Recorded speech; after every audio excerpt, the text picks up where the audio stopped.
इस लड़के के YouTube पर स्ट्रीम करते समय अचानक इसके शहर में एक खतरनाक ज़ॉम्बी वायरस फैल गया। जैसे ही जुन्मो को इस बारे में पता चला, उसकी हालत बहुत खराब हो गई, क्योंकि न तो उसके घर में राशन था और नहीं अब वो अपने अपार्टमेंट से बाहर जा सकता था। दरअसल थोड़ी देर पहले जब जुन्मो सुबह सोकर उठा तो किचन में जाने पर उसे उसकी माँ का एक नोट डाइनिंग टेबल पर रखा हुआ मिला, जिसमें लिखा था, मैं तुम्हारे पिता के साथ काम से बाहर जा रही हूँ, घर का सामान खरीदने के लिए पैसे ड्रॉर में रखे हैं। इस नोट को पढ़ने के बाद जुन्मो अपने दोस्तों के साथ पबजी खेलते हुए YouTube पर लाइव स्ट्रीम करने लगा। थोड़ी देर बाद अचानक उसके सब्सक्राइबर्स ने उसे जल्दी से न्यूज देखने को कहा। शुरू में जुन्मो को कुछ समझ नहीं आया, लेकिन टीवी चालू करते ही उसके पैरों तले जमीन खिसक गई। टीवी पर खबर चल रही थी कि उसके शहर में एक ज़ॉम्बी वायरस फैल गया है, जो सरकार के नियंत्रण से भी बाहर हो चुका था। तभी जुन्मो के फोन पर नेचुरल डिजास्टर एजेंसी की ओर से एक चेतावनी आई। जब फोन और टीवी के सिग्नल चले गए तो जुन्मो ने खिड़की से बाहर के हालात देखे। उसकी रूह कांप उठी, क्योंकि बाहर लोग पागलों की तरह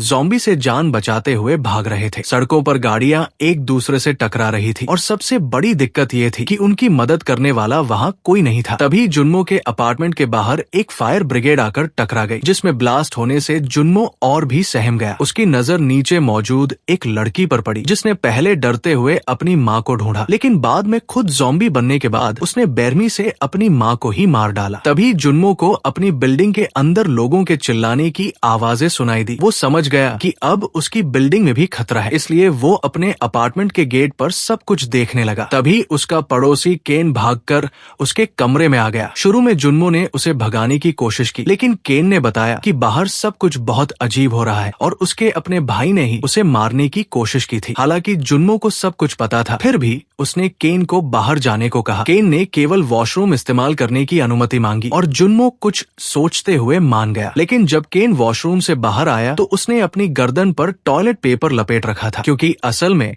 उसके भाई ने उसकी गर्दन को पहले ही घायल कर दिया था। ये देखकर जुन्मो ने चाकू लेकर उसे भगाने की कोशिश की, लेकिन तभी केन की आंखें लाल हो गई। उसका शरीर अजीब तरह से अकड़ने लगा और पूरी तरह ज़ॉम्बी बनने के बाद उसने जुन्मो पर हमला करने की कोशिश की। जुन्मो ने जैसे तैसे उसे कमरे से बाहर धकेलकर दरवाजा बंद कर लिया। उसी समय बाहर केन का ज़ॉम्बी भाई भी आ गया, जिसने केन से लड़कर उसे बुरी तरह घायल कर दिया। गेट के नीचे से केन का खून जुन्मो के घर में आने लगा। ये देखकर वो इतना डर गया कि उसने गेट को और मजबूत करने के लिए उसके सामने बड़ा वाला फ्रिज रख दिया। तब उसे अपनी माँ की चिंता होने लगी, जिनका फोन बार बार कोशिश करने के बाद भी नहीं लग रहा था। लेकिन अच्छे नेटवर्क की वजह से उसे उसकी माँ के मैसेज मिले, जिनसे पता चला कि उसकी माँ एक सुरक्षित जगह पर है, लेकिन वो भी बहुत डरी हुई है। उन्होंने जुन्मो को जिंदा रहने को कहा। ये पढ़कर जुन्मो ने जिंदा रहने वाली लाइन को एक कागज पर लिखकर अपनी फैमिली फोटो पर चिपका दिया और घर में बचे हुए खाने पीने की चीजों को देखने लगा। लेकिन उसके पास केवल स्नैक्स ही बचे थे। इन्हें लंबे समय तक चलाने के लिए वो उस रात भूखा ही सो गया। अगली सुबह उसकी आंख टीवी पर चल रही न्यूज से खुली, जिसमें एक रिपोर्टर बता रही थी कि ज़ॉम्बी के दिमाग में इंसानों से क्या अंतर है। एक डॉक्टर ने बताया कि ये एक न्यूरल बीमारी हो सकती है, जिसमें लोग केवल खाने के बारे में सोचते हैं, लेकिन अपनी दैनिक दिनचर्या की चीजों को नहीं भूलते। यही सुनते हुए जुन्मो ने अपने फोन पर एक पोस्ट देखी और खुद भी एक फोटो खींचकर अलाइव हैशटैग के साथ अपलोड कर दी। थोड़ी देर बाद जब वो इंटरनेट पर वीडियो देख रहा था, एक स्ट्रीमर सिग्नल की तलाश में बिल्डिंग से गिरकर मर गया। ये देखकर जुन्मो के दिमाग में एक आइडिया आया। उसने अपने फोन को ड्रोन में लगाया, फोन में कॉलिंग चालू की और ड्रोन को हवा में उड़ाने लगा। किस्मत से सिग्नल मिल गए और उसकी माँ को कॉल जाने लगी, लेकिन ड्रोन की बैटरी खत्म होने की वजह से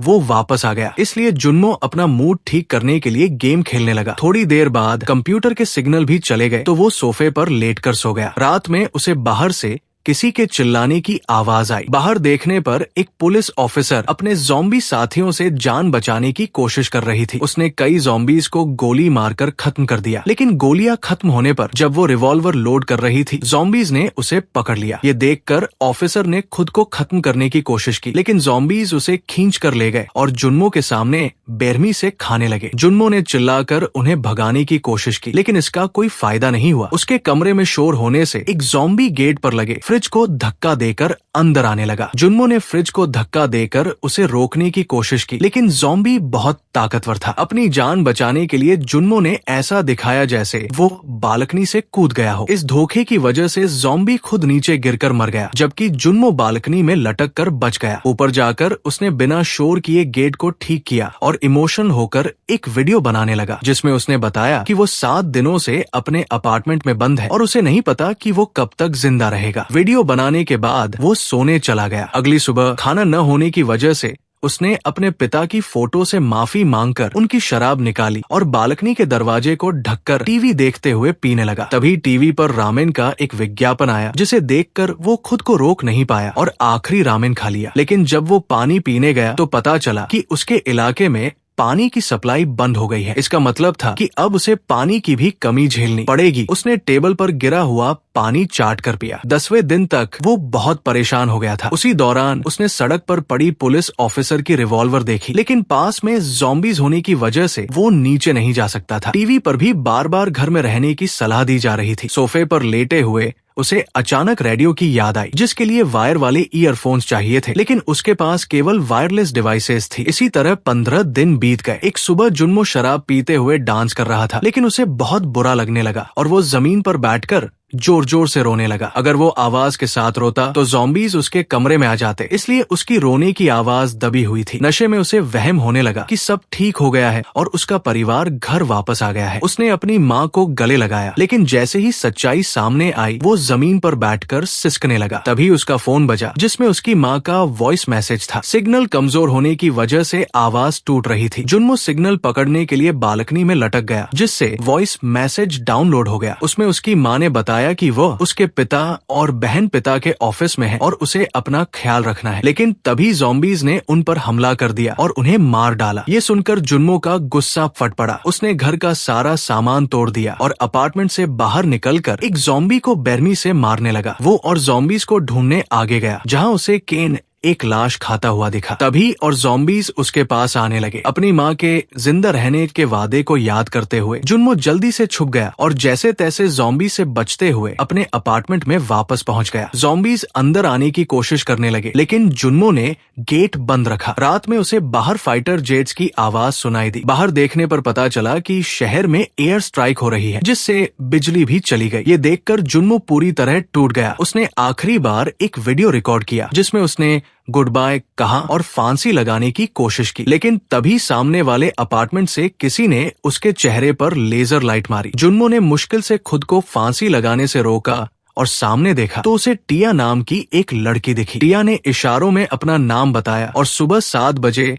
बालकनी पर आने को कहा। जुन्मो इस पर सहमत होकर सोने चला गया। उसे सुकून था कि कम से कम वो अकेला नहीं है। टिया ने सोने से पहले अपने दरवाजे पर लगाए ट्रैप्स को चेक किया और कान बंद करके सो गई। अगले दिन जुन्मो की आंख 11 बजे खुली। वो घबराते हुए बालकनी में टिया से माफी मांगने लगा। दोनों फोन पर लिखकर बात करने लगे। तभी टिया के गेट पर एक ज़ॉम्बी आकर फंस गया। टिया उसे मारना नहीं चाहती थी, लेकिन अपनी जान बचाने के लिए उसने कुल्हाड़ी से उसे खत्म कर दिया। बारिश होने लगी और टिया व जुन्मो बालकनी में बर्तन रखकर एक दूसरे को देखने लगे। टिया ने नोटिस किया कि जुन्मो की बिल्डिंग की 8वीं मंजिल पर कोई ज़ॉम्बी नहीं था। इसका मतलब था कि अगर वे वहां पहुंच गए तो कुछ समय के लिए सुरक्षित रह सकते हैं। अगले दिन जुन्मो की आंख 6:50 पर खुल गई। टिया ने उससे बात की और समझा कि वो भूखा है। उसने एक मजबूत रस्सी टेबल पर बांधी और इसके सिरे को एक बॉल पर बांधकर जुन्मो की बालकनी में फेंकने की कोशिश की, लेकिन बॉल नीचे गिर गई। जुन्मो ने अपने ड्रोन में रस्सी बांधी और टिया के पास भेजी। टिया ने खाना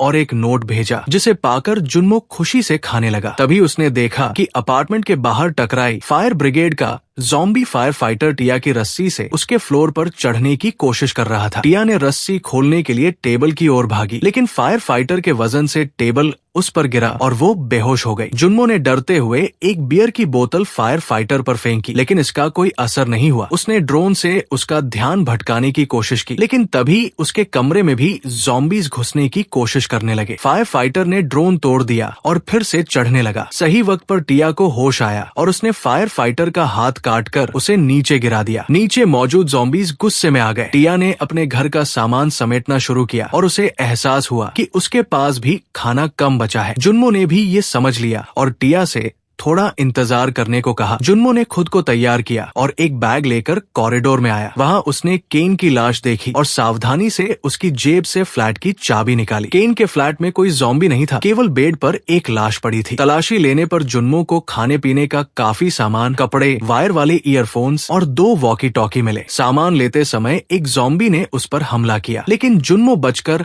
अपने कमरे में भाग गया। रात में उसने न्यूटेला खाया और ईयरफोन्स लगाकर रेडियो चलाने की कोशिश की, लेकिन कोई आवाज नहीं आई। उसने खाने के सामान के साथ एक वॉकी टॉकी टिया को भेजा और सो गया। अगले दिन टिया की वॉकी टॉकी से आई आवाज से उसकी आंख खुली। दोनों ने एक दूसरे को अपनी बातें बताई। जुन्मो ने टिया को उसकी जान बचाने के लिए शुक्रिया कहा। टिया ने कहा, तुम जिंदा रहना चाहते थे, इसलिए जिंदा हो, न कि मेरी वजह से। लेकिन जुन्मो के लिए वो टिया की मदद की वजह से ही जिंदा था। टिया भी इमोशन हो गई क्योंकि उसने भी मरने की कोशिश की थी, लेकिन जुन्मो को जिंदा देखकर उसने अपना फैसला बदल लिया। दोनों की दोस्ती गहरी हो गई। एक दिन उन्होंने साथ में रामेन बनाया, जिसमें टिया ने कई गलतियां की, लेकिन उन्हें मजा आया। एक दिन टिया ने बताया कि वो पहले हैकर थी। बातचीत के दौरान बाहर से तेज गड़गड़ाहट की आवाज आई। बाहर देखने पर पता चला कि सारे ज़ॉम्बीज टिया की बिल्डिंग में घुस गए। दोनों डर गए। टिया ने गलती से कुछ सामान गिरा दिया, जिसकी आवाज से ज़ॉम्बीज उसके कमरे की ओर बढ़ने लगे। जुन्मो ने सही समय पर टिया से पड़ोस के अपार्टमेंट का नंबर पूछकर उस पर कॉल किया। बेल की आवाज सुनकर ज़ॉम्बीज उस ओर चले गए, जिससे टिया की जान बच गई। लेकिन अब वहाँ रहना सुरक्षित नहीं था। दोनों ने जरूरी सामान इकट्ठा किया और टिया ने 8वीं मंजिल पर जाने को कहा। टिया ने खुद को रस्सी से बांधा और बालकनी से नीचे उतरकर जुन्मो की बिल्डिंग में जाने लगी। जुन्मो का भी यही प्लान था। दोनों ने एक दूसरे से जिंदा रहने का वादा किया। टिया नीचे उतरी और ज़ॉम्बीज को मारते हुए जुन्मो की बिल्डिंग की ओर बढ़ी। रास्ते में उसने ऑफिसर की रिवॉल्वर उठा ली, लेकिन ज़ॉम्बीज उस पर भारी पड़ने लगे। तभी जुन्मो भी नीचे आया और दोनों ने मिलकर ज़ॉम्बीज को मारकर बिल्डिंग में प्रवेश किया और दरवाजा बंद कर लिफ्ट से 8वीं मंजिल पर गए। 8वीं मंजिल पर शुरू में शांति थी और सारे दरवाजे बंद थे, लेकिन तभी एक ज़ॉम्बी लिफ्ट की ओर से उनके पास आया और उसके पीछे और ज़ॉम्बीज भी आ गए। जुन्मो ने पागलों की तरह उनसे लड़ाई की और टिया ने एक कमरे के बाहर मदद मांगी। एक आदमी ने निकलकर स्मोक बम फेंका और दोनों को अपने कमरे में ले गया। उसका नाम सियांग था, जो काफी समय से वहाँ अकेला फंसा था। उसके पास खाना और पानी था। सियांग ने उन्हें पानी दिया, लेकिन टिया और जुन्मो डर की वजह से उसे पीने से हिचक रहे थे। सियांग ने खुद पहले पानी पीकर दिखाया, तब दोनों ने पानी और खाना खाया। टिया की नजर एक फोटो पर पड़ी, जिसमें सियांग अपनी पत्नी और बच्चे के साथ था। जब टिया ने उसकी पत्नी के बारे में पूछा तो सियांग ने झूठ कहा कि वो उसके साथ नहीं रहती। थोड़ी देर बाद टिया और जुन्मो को चक्कर आने लगे, क्योंकि सियांग ने उनके खाने में कुछ मिला दिया था। उसने उन्हें बेहोश करके अपनी ज़ॉम्बी बन चुकी पत्नी को खिलाने की योजना बनाई थी, जिसे उसने दूसरे कमरे में बांध रखा था। सियांग ने टिया को उस कमरे में छोड़ दिया और उसकी पत्नी की रस्सी खोल दी। जुन्मो ने रिवॉल्वर निकालकर सियांग को दरवाजा खोलने को कहा, लेकिन सियांग ने उसे गंभीरता से नहीं लिया। कमरे में टिया ने दिमाग लगाकर अपनी जान बचाई। जब सियांग ने दरवाजा खोला तो टिया ने उसकी पत्नी को उस पर छोड़ दिया। सियांग की पत्नी ने उसे खाना शुरू कर दिया। टिया ने दुखी मन से दोनों को गोली मारकर खत्म कर दिया, लेकिन गोली की आवाज से ज़ॉम्बीज अपार्टमेंट में आने लगे। टिया को लगा कि अब वे नहीं बचेंगे। उसने जुन्मो को रिवॉल्वर दी ताकि वो पहले उसे और फिर खुद को मार दे। जुन्मो ऐसा नहीं कर पाया। तभी उन्हें बाहर से रेस्क्यू हेलीकॉप्टर्स की आवाज सुनाई दी। दोनों ने मरने का प्लान छोड़कर छत पर जाने का फैसला किया। रास्ते में ज़ॉम्बीज ने उन पर हमला किया, लेकिन दोनों ने लड़ाई की और छत पर पहुंच गए। वहां कोई हेलीकॉप्टर नहीं था। ज़ॉम्बीज छत पर भी आ गए। जुन्मो ने उन्हें गोली मारी, लेकिन गोलियां खत्म हो गई। तभी उनकी गोली की आवाज से आर्मी हेलीकॉप्टर को उनकी लोकेशन मिल गई। सही समय पर हेलीकॉप्टर ने ज़ॉम्बीज को खत्म किया और जुन्मो व टिया को रेस्क्यू करके शहर से बाहर ले गया। उनके फोन में सिग्नल आने लगे और मैसेज से पता चला कि शहर में 500 लोग मारे गए हैं और अभी भी कई सर्वाइवर्स हैं, जिन्हें आर्मी बचाने की कोशिश कर रही है। पर क्या आर्मी सभी को बचा पाएगी? आपको इसके बारे में क्या लगता है? मुझे कमेंट करके जरूर बताएं, क्योंकि ये कहानी यही खत्म हो चुकी है। अगर वीडियो पसंद आई तो इसे लाइक करें। अगर आपको मेरी तरह हॉरर मूवीज या कहानियां सुनना पसंद है तो जल्दी से इस चैनल को सब्सक्राइब कर लें, क्योंकि मैं अक्सर ऐसी डरावनी कहानियां लाता रहता हूँ। तो फिर मिलता हूँ एक और डरावनी